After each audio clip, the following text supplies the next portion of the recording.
Hoje, a gente vai mergulhar numa das ideias mais poderosas da história. Aquela crença de que um rei ou uma rainha recebia o poder de governar diretamente de Deus. Imagina só, Europa estava um caos, e os monarcas daquela época precisavam de uma resposta para uma pergunta fundamental: como justificar um poder que fosse total, absoluto, inquestionável? Ali entre os séculos XVI e XVIII, no meio de guerras religiosas e muita instabilidade política, a resposta que eles encontraram não veio dos exércitos. Veio de algo divino, uma ideia muito poderosa para fortalecer o domínio deles. E essa ideia ficou conhecida, claro, como a teoria do direito divino dos reis, uma doutrina que, basicamente, colocava o governante acima de qualquer poder aqui na Terra. Tá, mas como é que isso funcionava na prática? Quem organizou essa ideia toda foi um bispo francês, Jacques Bossuet. Ele foi, digamos assim, o grande arquiteto por trás dessa doutrina. O conceito central era bem simples, mas ao mesmo tempo muito forte. O rei era o escolhido de Deus na terra. Ponto. E a consequência disso? Desobedecer ao rei era a mesma coisa que desobedecer ao próprio Deus. E esse cara, o Bossuet, ele não tirou isso do nada, não.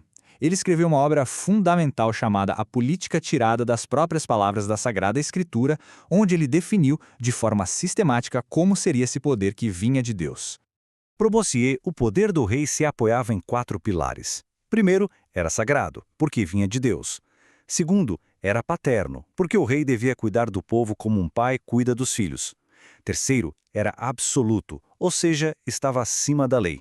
E por último, o que é bem interessante, era sujeito à razão, o que exigia que o rei governasse com sabedoria e não como um tirano qualquer.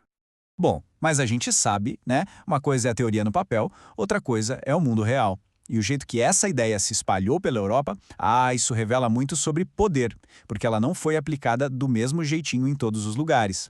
Na França, por exemplo, essa teoria levou o absolutismo ao seu auge. Já na Espanha e em Portugal, a coisa foi mais uma mistura, sabe? Se adaptou às tradições e obrigações religiosas de cada lugar.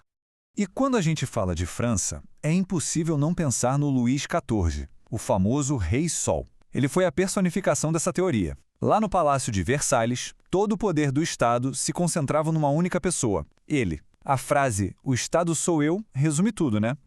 Agora, se a gente olha para a Espanha, o direito divino estava muito ligado à ideia de defender a fé católica, com a Inquisição sendo uma ferramenta para fortalecer o poder do rei.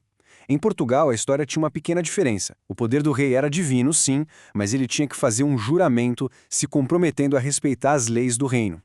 Mas a história mais explosiva aconteceu do outro lado do Canal da Mancha. Na Inglaterra, essa mesma teoria não trouxe estabilidade nenhuma. Pelo contrário, foi o estopim de uma revolução. O que aconteceu foi o seguinte: o rei Jaime I da Inglaterra era um defensor ferrenho dessa doutrina. Ele realmente acreditava que estava acima da lei e não devia satisfação nenhuma ao parlamento. E aí, pronto. A gente tem um choque de duas visões de mundo. De um lado, o rei dizendo que só respondia a Deus. Do outro, o parlamento insistindo que ninguém, nem mesmo o rei, estava acima da lei. E esse conflito, claro, não se resolveu na conversa. Ele explodiu numa guerra civil, levou um rei a ser executado e, no fim das contas, culminou na Revolução Gloriosa, que acabou de vez com o poder absoluto na Inglaterra. Então, o ponto central aqui fica bem claro. Uma mesma ideia, uma mesma teoria, teve destinos completamente diferentes, dependendo do lugar onde ela foi plantada. A história do direito divino dos reis ensina pra gente que o sucesso de uma teoria política nunca é garantido, né? Ela sempre é moldada pela história, pela cultura, pelas estruturas de poder de cada nação.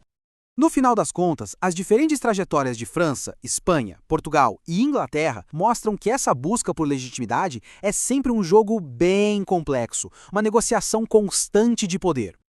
E tudo isso nos joga uma pergunta para os dias de hoje. Se a autoridade para governar não vem mais do céu, afinal de contas, de onde ela vem?